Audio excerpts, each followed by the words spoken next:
Now, welcome back for your Super League round 21, 22, and 23 Magic Weekend debrief. Here's how this debrief is going to work. Unlike the previous ones where we've had 2 rounds covered first up before the third round, for every game in the first week play of the debrief, we'll then reflect on their follow-up game the following week. So in this case, our first game to preview will be the Wigan-Leeds game. We'll then turn that around for the Casper-Wigan game, so it's a week-to-week contrast. Now, that clarification's all out late. Let's get started. The Wigan Warriors. Not good for them. Going down to the Leeds Rhinos, 14 points to 0. No, it's a very low-scoring game, and look, I thought the Rhinos were going to get, Wigan was going to get points on the board, but to be held scoreless through a whole match is not good. Wigan were held trialless against St Helens, and now they've achieved an unwanted 30-year record by not scoring a try at home. No, not scoring at home in front of your home fans is a very, very bad look for not only the team, but it sucks for the supporters who pay to go and watch these games. It definitely is, and 15 errors, I believe I've counted that all up correctly, but 15 errors does not help your side in any way or shape. I think that is not what you want to do, especially considering the caliber of the top 3 sides Wigan have to contend with going into the final 3 weeks of the season. Yeah, look, it's not what the Warriors needed for this time of year. But you never know, things could change your fortune, but it's not a good start heading to the final home run to the playoffs. They need to get going fast with this, otherwise we're going to fall behind at the very last hurdle, especially with a chasing pack. Leeds, meanwhile, they are part of that chasing pack. That's probably the best defensive display I have seen from the Leeds Rhinos for some time. Yeah, I totally agree with you. They put in a magnificent defensive performance, and they just pretty much dominated the whole game from the. No Luke Gale, no Conrad Hurrell, no worries. And with Brad Dwyer, again, you got to keep your eye on Brad Dwyer, because if you give him an inch, he will take 10 metres and he'll score a try, run it right underneath the sticks. That's pretty much his game, well, at least the signature move. Jumps from dummy half and then burrows his way through. Yeah. Now, once he's in the mood of scoring tries and, like you said, digging his way from dummy half to score and that, he won't be stopping anytime soon. And he's in that mood at the moment. And I tell you what, they're getting value out of Cruz Leeming as well, being able to play him at scrum half for the way he set up Richie Myler's try as well. And that's another thing. They have not been able to use Jack Walker all year, and they get Richie Myler, 3rd year at Leeds. Well, actually, this is his 4th year at Leeds since leaving Catalan in 2017. But they've gotten the ultimate value out of him. First as a scrum half, then they buy Luke Gale, they move him to fullback, and he seems to have flourished. I would find it very hard to believe that Jack Walker would still be considered the first choice fullback at Emerald Headingley because of the way Myler's played this year. Yeah, look, Myler's been playing really good this season. Like, he's come in and done his job pretty much, and he's having a crack of a season. Well, Reece Martin was a standout for me in this game for the Leeds Rhinos. 140 running metres, 1 try assist, 2 tackle breaks, and 3 from 3 goals converted in the 14-0 defeat. Yeah. In good news for Leeds fans, my understanding of it from reports that I have read is that he will actually stay at Emerald Headingley on this season, even with the addition of James Bentley coming to the club in 2022. That's good news, because Reece Martin, he's been really good for the Rhinos this season, and I believe he's been one of the key players for them this campaign. Well, I think it's just because he's been there. That's just the main point of it. When every other lead star, or what we assume are the lead stars, I mean, Harry Newman, been out long term due to a couple of unfortunate knee injuries. Conrad Hurrell, Luke Gale's been in and out. Jack Walker hasn't had a proper run. Tom Briscoe's been floating in and out, even at centre, mind you. So I would definitely say he's been there for Leeds when no one else has been. Yeah. He certainly has been, and he's putting all his hard work and experience out onto the field and has been producing some good results for the Rhinos this season. Now, we will turn this around for the Wigan Warriors because from a very poor performance where you were unable to score a single try, you turn it around. What I would think many would describe as a shock upset. I mean, I saw this, I didn't see this one coming, but you turn it around for Wigan, downing the Castleford Tigers 22 points to 0. So, from a very poor display in attack, you come back round and you score 4 tries in the space of, well, I would actually say in 1 hour, because that whole first 20 minutes was a pure defensive display from both sides. It definitely was, and for me, the player who stood up for Wigan to break the deadlock was Jackson Hastings, yet again. Oh, I definitely agree. 1 try, 72 running meters, 5 tackle breaks, and 1 from 2 goals converted. But the way Castleford gifted the opportunities, I think this was Liam Marshall's try that Castleford gifted. They were trying to go on the attack. I think they were about 30 meters out from the Wigan defensive line. Ball goes behind, I think, maybe Peter Mataudier, I believe it was.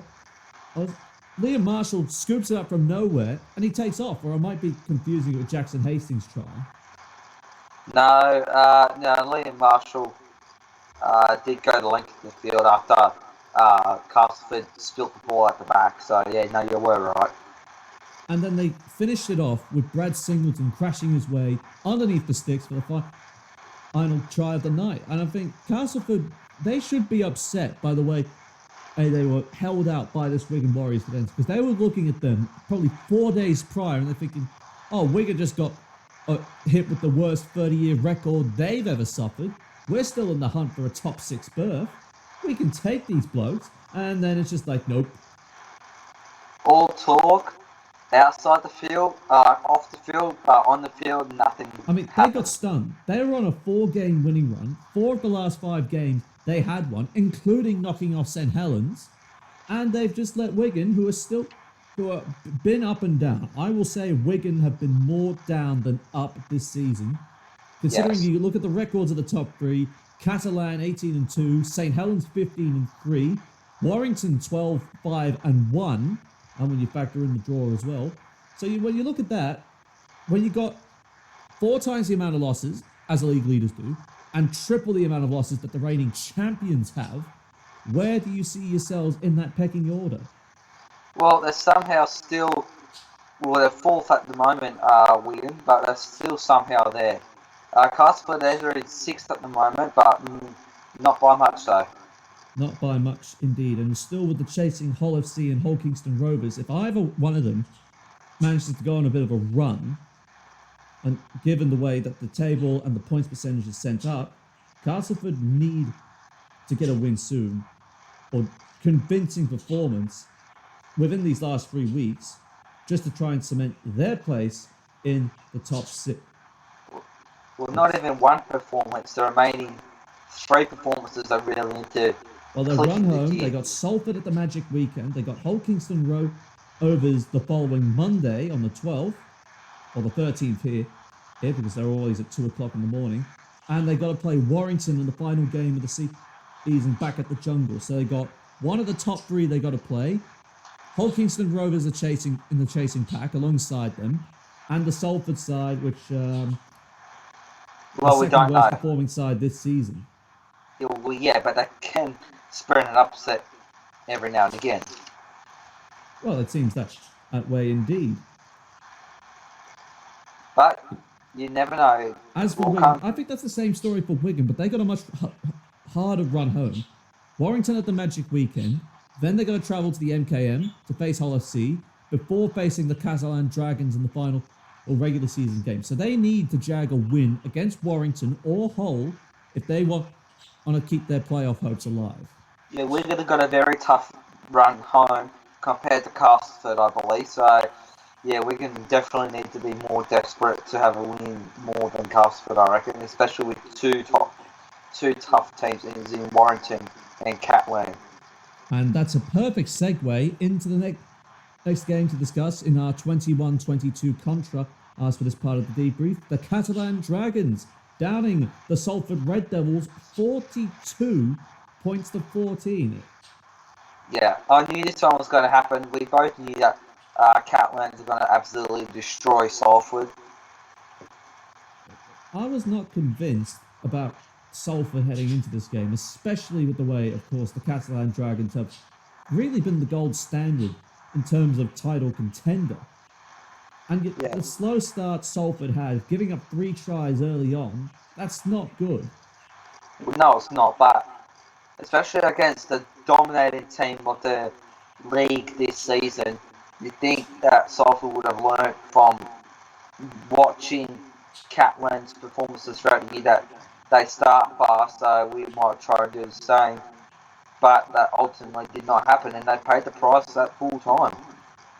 But there was fight from Salford early on. I mean, at 22 to 10, you would have thought, all right, they got 2 tries back, Harvey Levette and Morgan Escray going through.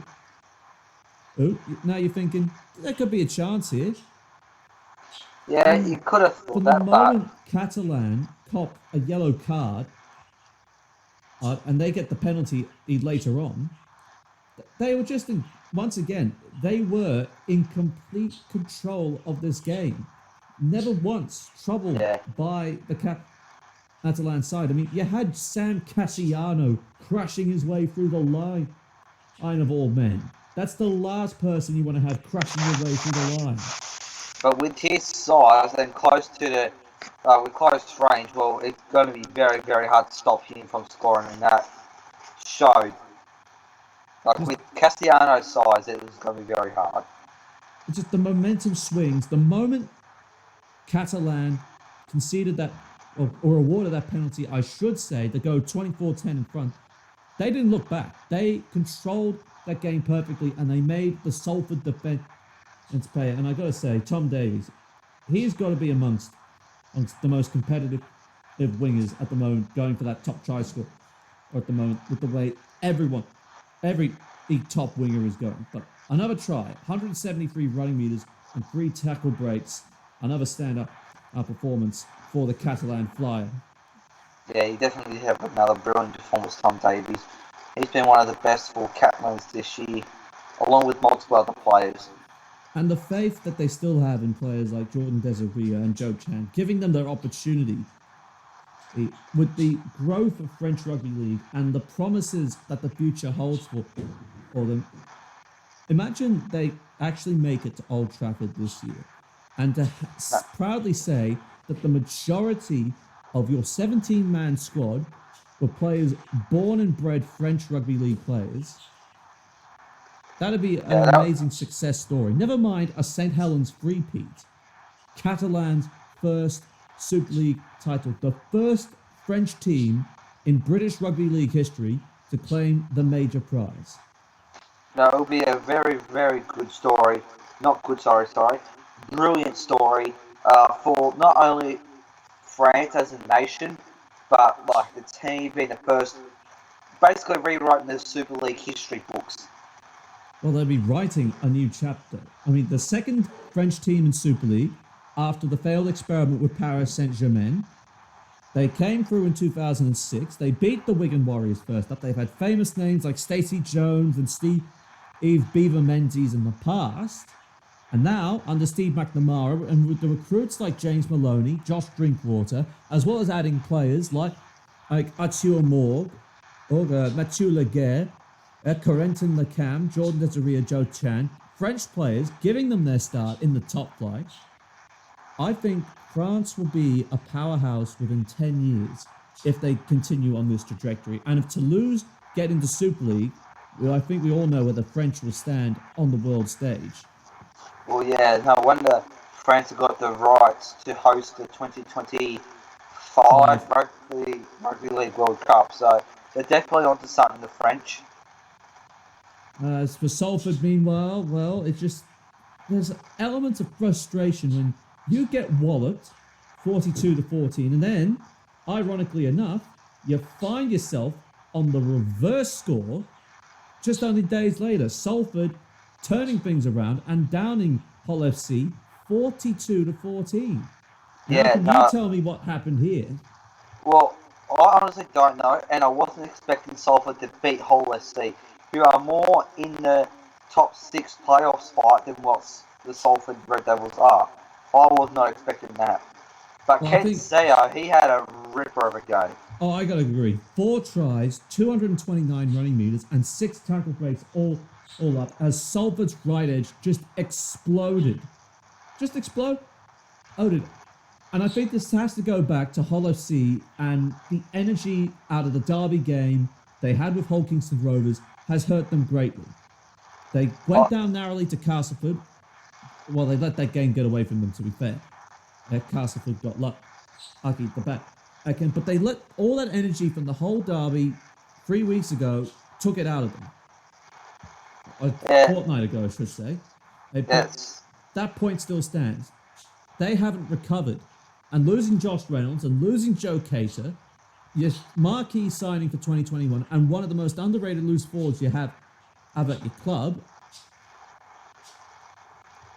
Yeah. it just fell apart.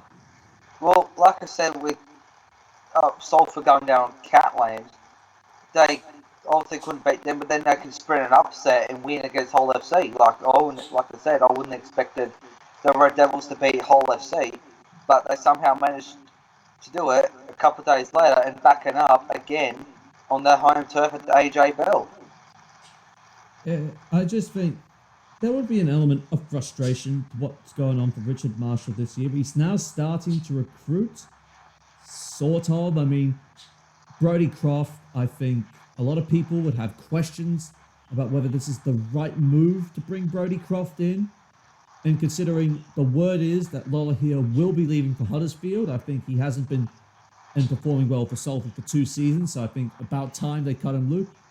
Us Atahingano is said to get the number 6 jumper with Lolohea going, and I'm hearing Matty Russell, Ryan Briley getting picked up by the Leeds Centurions, as well as King Vuni Yayawa coming from Leeds. So I don't know what Richard Marshall's looking at, but he is starting to build the side the way he wants it.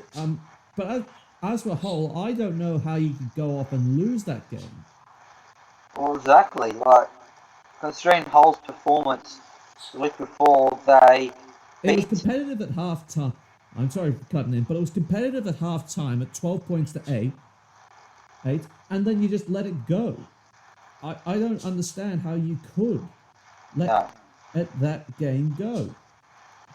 And Hull level thing, Hull actually hit the front at the beginning of the second half. Danny Houghton got Hull FC to the front, but then and Salford went on a blitz in the final 22, and they just took it away from them. I'd say motivating, like you said, from the whole derby a few weeks ago and fatigue, playing games in quick succession, maybe, I'd say will have been the biggest factor in the loss to Salford. And of course, we got to touch on Hull FC because they were actually. Wait, hang on. Where did we get it up to? We only got as far as Salford, but I think we have covered Hull FC. He's 23-12 lost to Castleford as well, because that was a symptom of that whole derby win, that they did not have the energy to back up for that clash against Salford. Well, no, they didn't. But well, I gotta say, on Castleford's note, before that humiliation at the hands of Wigan, Jordan Turner was unbelievably hard to stop. 2 tries, 202 running meters, and 8 tackle breaks, catching on their clash with Hull FC. Yeah, look, Castleford put in a good performance against Hull FC.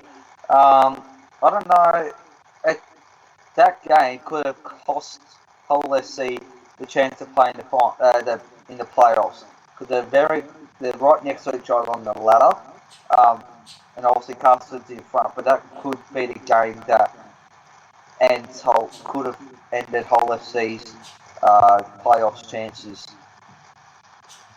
Well, speaking of Hull, from one side of the city to the other, Hull Kingston Rovers not having much luck either. First up, 25-18 defeat at the hands of Wakefield Trinity. What is going on at Hull College Craven Park? Never mind the MKM Stadium. What's going on down at Craven Park? Can you tell me that? Well, like you said, probably from the whole derby, it's taken taking what you say, the physicality and like the draining. The, it's been also the whole double was physically draining, and also still have an effect on both Hull KR and Hull FC. Because Hull KR going down against Wakefield, that's another one that we wouldn't have expected to happen with Wakefield winning. Well, I think we now got to expect that some of the bottom four clubs, not as much as the Lee Centurions, and despite the fact that they do have a win on the board at least, but we also got to look at it as that they still have something. I think there were expectations on Wakefield to perform. Chris Chester unfortunately got the sack for it, and Willie Poaching, however you choose to pronounce it, came in. And I think with 3 wins from the last 4 games that they have played, I think Wakefield have come alive at this. And I think Kalepi Tanganoa is one of these blokes who have found an extra leg. Never mind David Fafita, but I think they've found an extra leg. Just on Tanganoa's performance, 138 running meters, 1 try assist, 3 tackle breaks, and 1 offload. But I think we knew that Tanganoa had to be one of the stronger performers at Wakefield, and I think he was. And this performance here just cements that. Yeah, look, the whole of Wakefield put in a good performance against Hull KR. So we know that Wakefield can beat top sides. Well, Hull KR are a top side, but not in the overall mid-table contenders. That's what I think they are. Yeah, mid-table. Yeah. It's just a matter of trying to get wins on the board compared to the other competitors.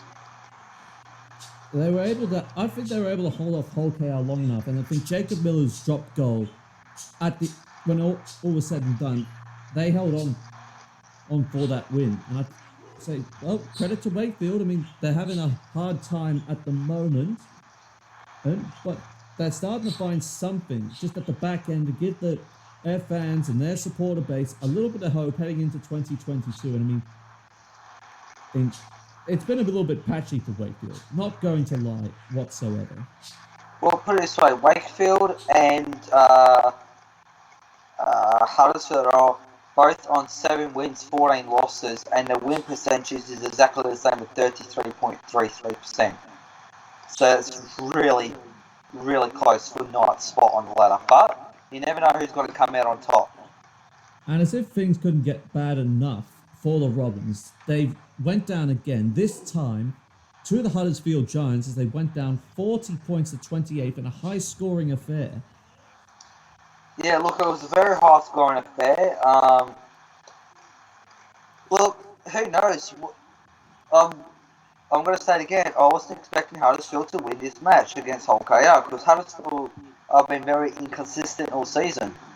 But they put on the performance against Hull KR, which I'm going to say again was probably because the whole derby a few weeks ago, and it's just they've been drained since then, and having quick games, back-to-back games very quickly hasn't helped their cause of resting key players. And not having key players available, I think that point is going to be made clear. But Huddersfield have seen benefit out of their loanee players from the Lee Centurions, as well as the young halves pairing of Oliver Russell and Will Price. Russell in particular, this was his performance at the weekend. 1 try, 4 try assists, 10 run meters, and 2 offloads. It's in a dominant performance where the Robins almost run them down. I'm just going to check. Yeah, it almost run them down. There's 1 try in it with about half an hour to go, but then Huddersfield kicking in for a 28-minute blitz where they cement their place with another win. I mean, they're running about 9th at the moment on the table. They know they can't make the playoffs because there's still a lot of results they've got to go their way, but they've got something in Will Price, and I think if they hang on to them, I think Huddersfield could build on that. I was going to say that I'd say Will Price is the future of the Giants, and they will definitely build the club around him as the years progress through. But he had a good game as well, Will Price. He's burst onto the scene pretty good, I reckon. I know we've gone a bit over the shop with some of these things, but we're trying our best. This was sort of better from their performance against the Warrington Wolves only days earlier, where they get dominated 26 points to 6. Yeah, look, we know that Warrington are a top team. They didn't play in the rivals round, but they come back with the, you could say, the extra week off, and it's paid off.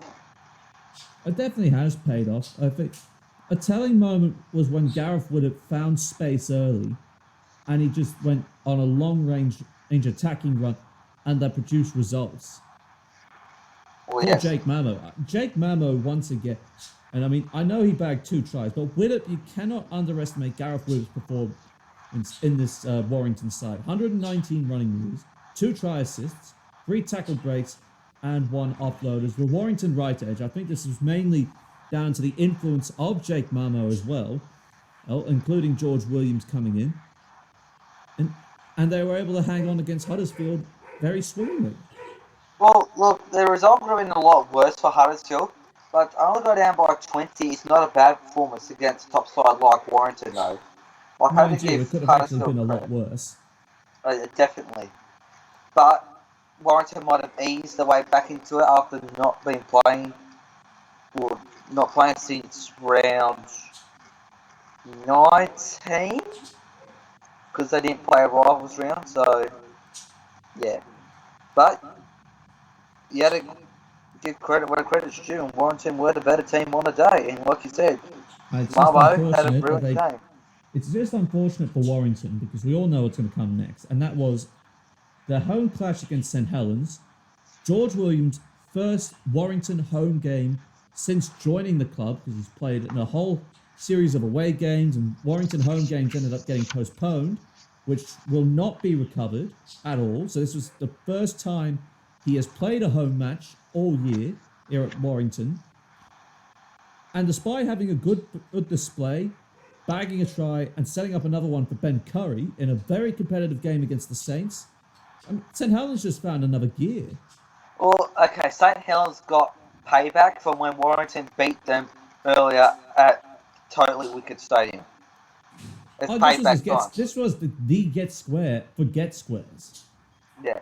But look, George Williams, like you said, on his debut in front of the home fans, proper, he put in a brilliant performance.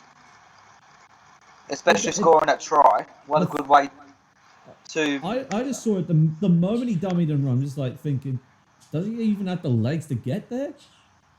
I mean, because he's got, like, Regan Grace, or I can't remember who was chasing him down, but that was a lot of pressure from the cover defence to try and round him up.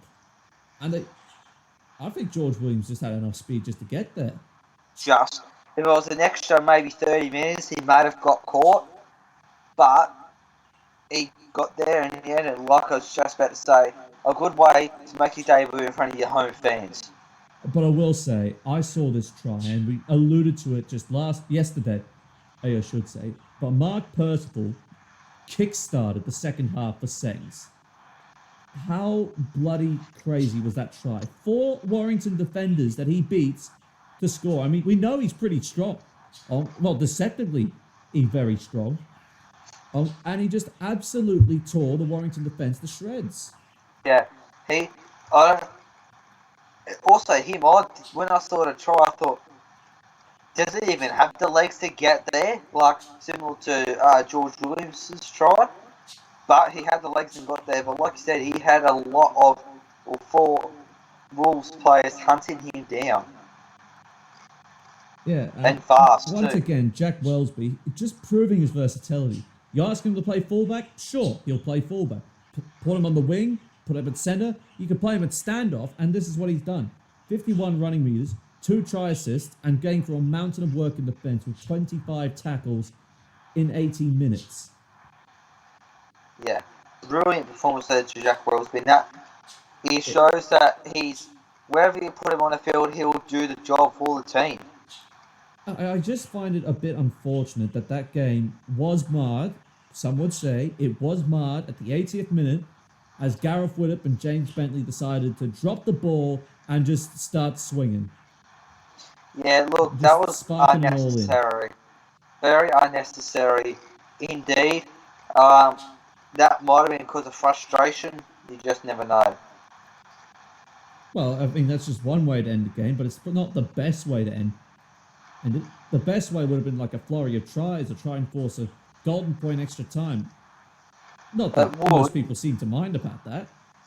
Well, no, we all like a bit of argy-bargy every now and again, but at the end of the game, when the result's all but set, it's unnecessary. But like I said, it's probably because of frustration. Well, I'll tell you who wouldn't have been frustrated. It's still on the Saints, and we look at the Lee Centurions, at their result against the Lee Centurions, 42 points to 12, with Jack Wellesby again the standout performer, 2 tries, 2 try assists, 74 running meters, 3 tackle breaks, and 2 offloads. Yeah, 2 very good games in a row. But mind you, I gotta say, with Lee, they were actually competitive early on. Like, they could have, I'm not saying they could have, but they forced the champions early. This is what we talked about, especially in round 1 against Wigan. They forced Wigan early. They forced the issue and made them play football. It's just unfortunate, the class of St. Helens, that when Saints play football, it often means you're going to get a blowout scoreline. It's exactly what happened here. But, like you said, Lee started off with they were playing some football. But, like you said, St. Helens, when they're on, they're on. It's hard to stop them once they get into a mood. It is definitely hard for Saints to try and stop them when they're in the mood. I mean, only Warrington and I think it's only Warrington. Yeah, Warrington is one of the only sides so far. Catalan Dragons, I think, got close once. Yeah. And, of course, Casper knocked them off with a couple of long-range efforts from Greg Egan. As for the Lee Centurions, another 2 hard days at the office in 4 days. 42-12 loss against St. Helens, and then a trip to the south of France, and the Catalan Dragons absolutely obliterate them, 64-0. So in the space of 5 days, they have conceded 106-12. Outscored 106-12. Yeah. Well, Lee would have known that they were going to be very tough games against both Saints and Catalans.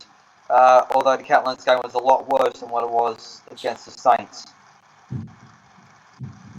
Sam Tompkins for me was a stand, and they just overwhelmed Lee. 2 tries, 3 try assists, so 11 tries scored all up. He's had his hand in about 5 of them. On top of 101 running meters, 11 tackle breaks, and 2 offloads. If you're breaking 11 tackles as a defensive line, you deserve to have that sort of scoreline put up on you if you can't defend. Exactly. In the first, few tries for Catalans, like McMeekin's first, Yaha's first, McMeekin's second one, they're all very, very easy tries. I think maybe a bit too easy for this Catalan Dragon side. Nothing against the Centurions, but that game was a training session for the Dragons. It was a gallop. It wasn't even a gallop. It was just like that game you play on the weekend with your mates at the underage. Where you're just scoring tries for fun. That's what this was. And I mean, Lee have had it hard. Of course, John. Is this? No, it's not. Kurt Haggerty. I keep forgetting. They sacked John Duffy earlier on in the season, and Lee have been running with an interim coach like Wakefield have.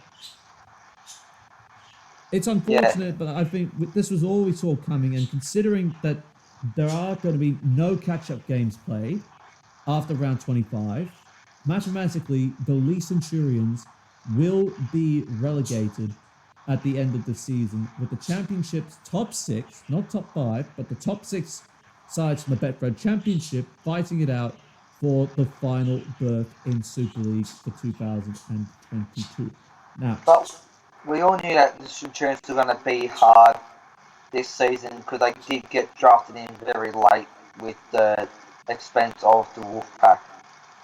It was very much they were caught out by Toronto's rejection from Super League, but I suppose as there were just factors that played against them, and of course most of the RFL didn't stand. Well, I mean the RFL stood with them, but most Super League clubs didn't. Only the three biggest clubs stood with them, while everyone else was in favour of keeping them out.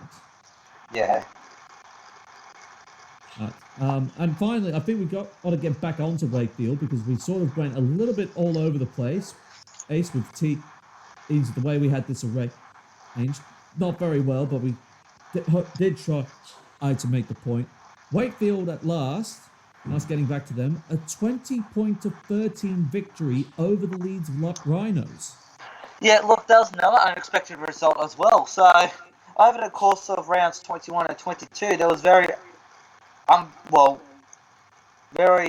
few results that actually went the way that everyone predicted it was going to be. This was tight. That's the only word I think I can effectively use correctly. This was a tight game, especially with the amount of drop goals needed to try and break a deadlock. Yeah. First you had Leeds going out to a 13-12 leads. Then Wakefield leveled up, and it was 14-13, and Wakefield kicked another drop. Oh no, then Wakefield kicked 2 drop goals to go ahead 14-13, and then the final try was scored to give Wakefield the edge at 20-13. Yeah, there's 3 drop goals all in a row. The first one from Miller, then Louis, and then Hampshire. But the second drop goal from Ryan Hampshire broke the back. And the final try for Wakefield, to Joe Arundel, was the one that sealed the deal for the Trinity. But I gotta say, David Fafita, this mountain man for Wakefield, 119 running meters, 1 try assist, 5 tackle breaks, and 3 offloads, leading Wakefield in a battle against a very reasonable sized Leeds forward pack there, only probably missing the likes of Mikolaj Oledzki. Yeah, it was a very decent pack there for the Rhinos, but Wakefield stood up to the occasion and managed to come through as surprise victors. Well, very much surprised victors, and I think a defeat Richard Agar wouldn't want to have at this time of the year, knowing that the stakes are so high for the top 6, and with at least 3 clubs chasing outside the 6th place berth. Yes. But I think just touching back on Willie poaching and the job he has done for Wakefield, will he get the job full time? I think that would heavily depend. And because I still think there's a couple of coaches looking for jobs, especially with the announcement that Adrian Lamb has left the Wigan Warriors or will leave Wigan at the end of this season. So I think there's still a couple of administrative decisions to be made before they decide who's going to end up where. Well, if Adrian Lamb can jag the job at Wakefield Trinity, they could be a strong force come next year. That's the main thing. He can't have the job if he doesn't want to stay. Well, yeah, if he decides to stay in the UK and he jags the job at Wakefield, well, then Wakefield could be a very strong force come 2022. Just never know.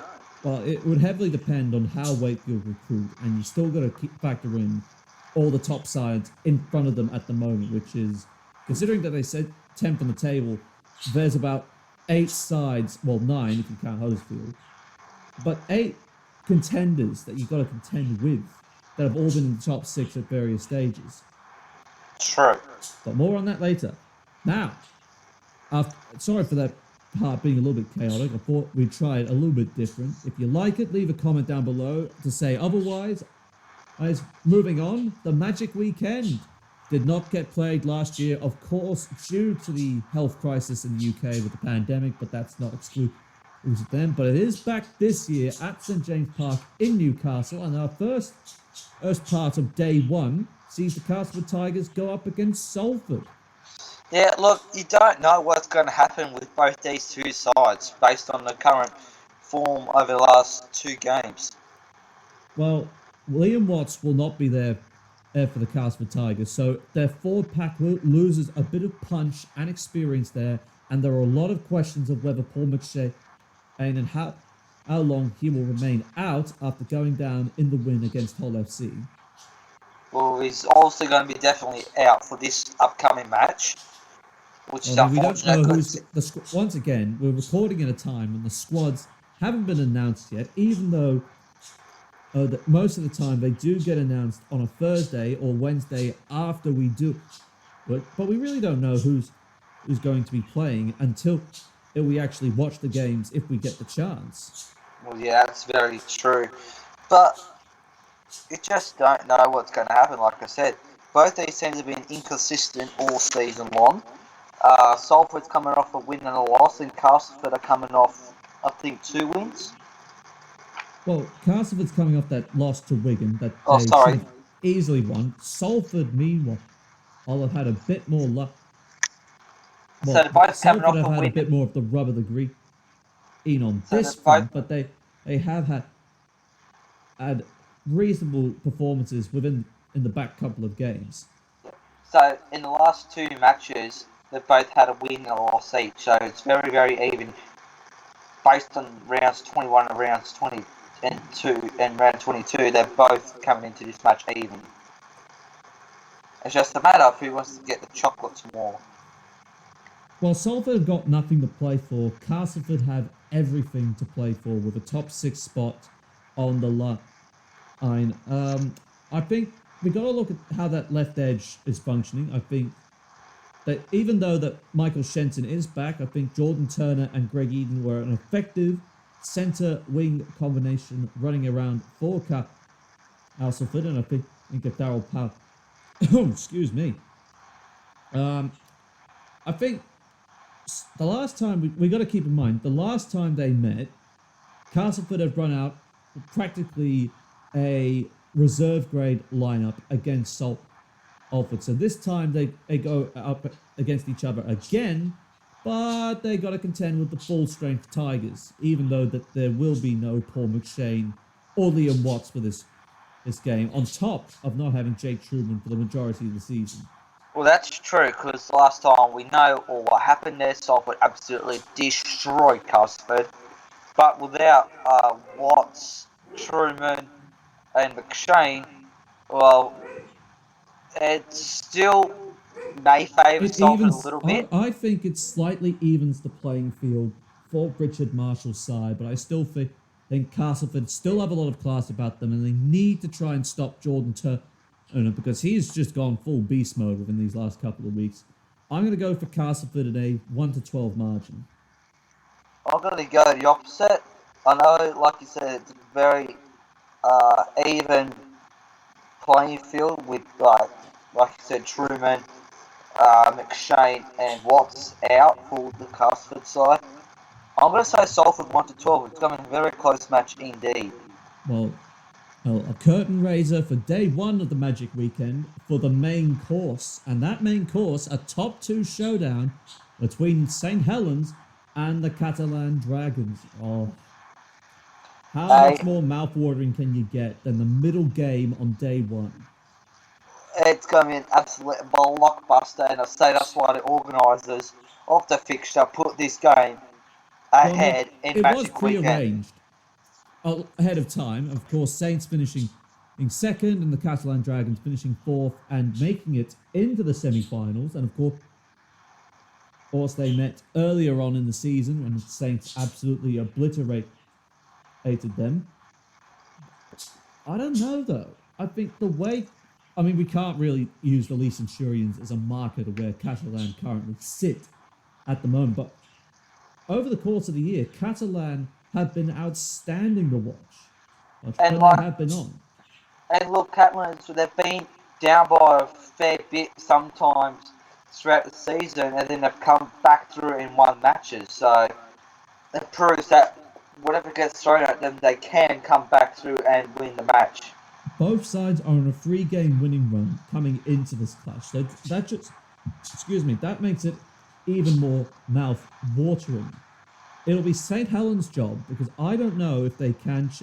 well, based on current win percentage, there's a 7% gap, roughly. 7% gap between team in second and the team that's currently sits top of the table. If Catalan win this clash, and they beat their next 2 opponents after that, they will wrap up the League Leaders Shield. But if Saints win, League Leaders Shield could still be open. So, what you're basically saying is if Catalan wins, they'll basically wrap up the League Leaders Shield. I think they will, because their run home after that, they'll play Huddersfield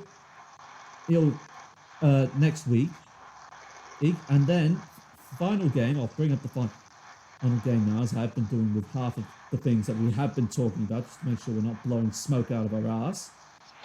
And they will play Wigan at the DW Stadium. Yeah, there we go, I already mentioned that. So if they beat Saints and they beat Huddersfield, they will wrap up the League Leaders Shield and it will be presented to them at the DW Stadium. Yeah, but St Helens... I don't know if I can still write off the Saints about that. Well, like you say, you never write off the Saints. That's what you always tend to say. Well, that's not what I say. That's what Eddie Hemmings famously said, and that's why there's still that banner hanging up at the Totally Wicked Stadium that says, "Never write off the Saints." Yes, you can never write them off. Especially come this time of year when things are on the line, like the League Leaders Shield, you can't write them off. I think this will be another tight game. I think this could go down to drop goal territory, and I think with the way Saints have been playing and the influence of well, not just Lewis Dodd, who's come on for VO5, but the way Jack Wellesley's playing, I got to give Saints the edge. I got to think St Helens win this 1-12. No, I'm going to go Catalans 1-12. I said that last time these two met, and I was completely wrong. But I'm going to say Catalans to win 1-12 again, and hopefully get this one right. But you never know until the full-time siren. Now, final game of day one sees the Leeds Rhinos go up against Hull FC. Where do Hull go? This one's a tough one. Where do Hull go, since their poor performances at the Derby and against Castleford in the classic East vs West Yorkshire, they're not playing crash hot. Leeds, meanwhile, are still ill in the hunt with 3 of the last 5 games won. And you have to think too that Hull lost against Salford at a low below on the ladder. So you think the momentum and the favourites would be the Rhinos heading into this match, but you never know. Hull FC might pull something out of the bag.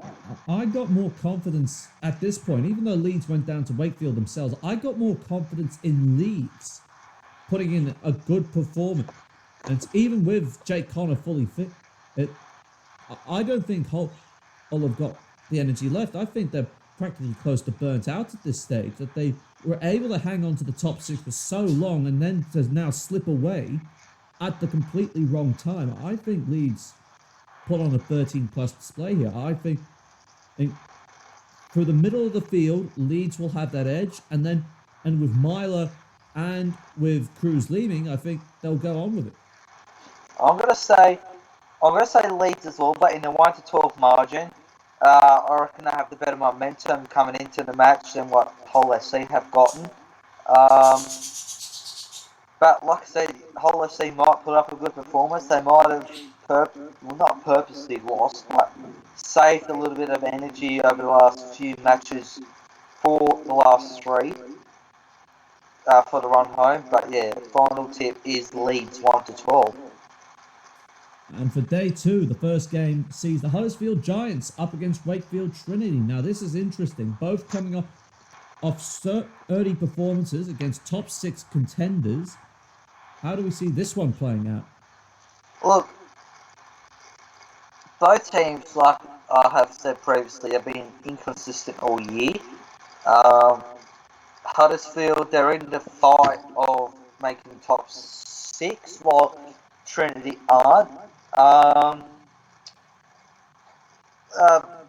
would like this game is going to be a close one, but how close? I always say that, but I'm never right.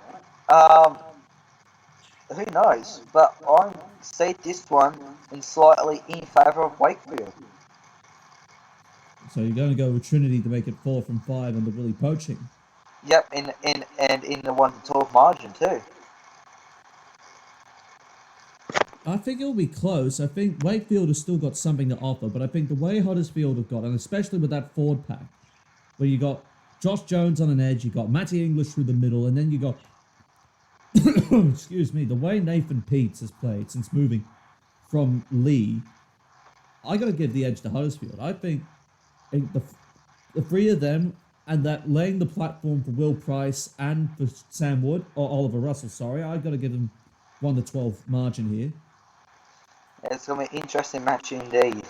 Another mouth-watering clash, the middle game of day 2, the Wigan Warriors up against the Warrington Wolves, and this will be George Williams' first game against the Wigan Warriors since he left them. So, George Williams obviously be out for revenge. Not for revenge, he'll be looking to help his new club try and lock away a top 6 playoff position and down his former employers, of which he did win 2 grand finals with, even his stint between 2013 and 2019. Well, fine. Not revenge, then. We'll be looking to say, hey, look what you've lost in the good player of me. This is what I can still perform, and you're the ones that didn't want me, so I've come back and beat. It's not the matter that Warrington didn't want. I mean, Wigan didn't want him. It's just the NRL came calling. We all know about that. Well, yeah. Just quickly though, on Wigan, there are talks about John Bateman leaving them.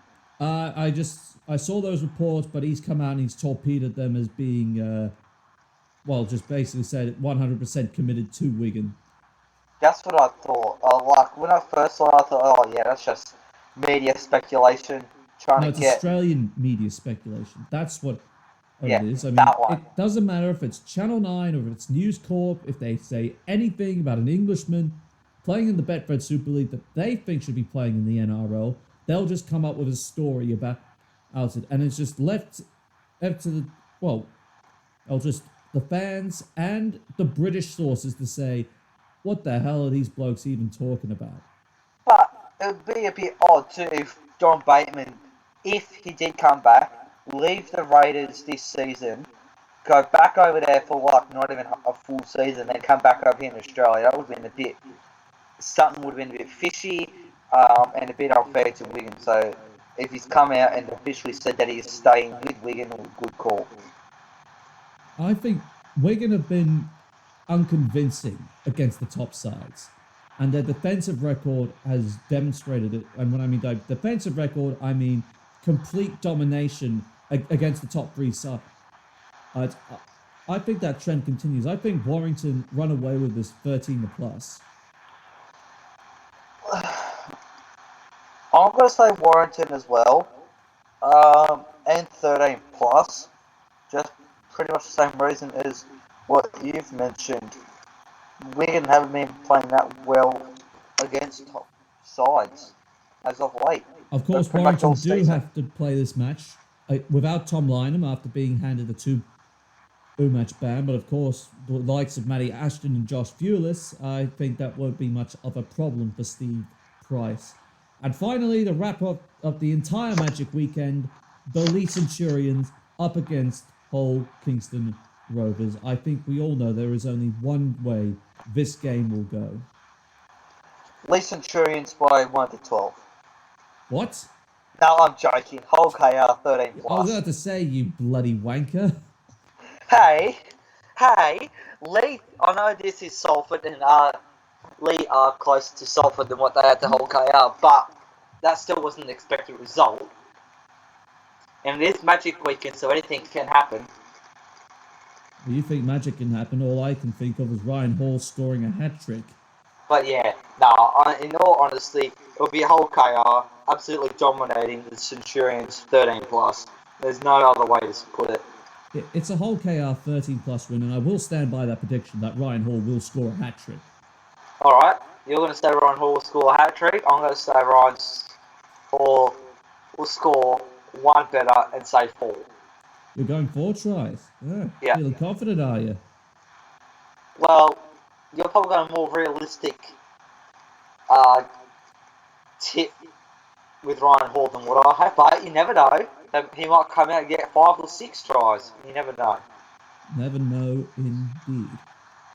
All right. Well, that's full time from us with your Betfred Super League round 21, 22, and 23 Debrief, the Magic Weekend edition. If you liked either this part or our NRL Debrief uploaded yesterday, make sure you leave a like and subscribe. Don't forget to ring the notification bell so you never miss a week of rugby league action. Hope you enjoy the final round of the regular NRL season and the Magic Weekend that's on the horizon. And along with Mark Hendry, I am Connor Marcellus, and you have been listening to the Sideline Chat podcast. We'll see you for the NRL finals. See us.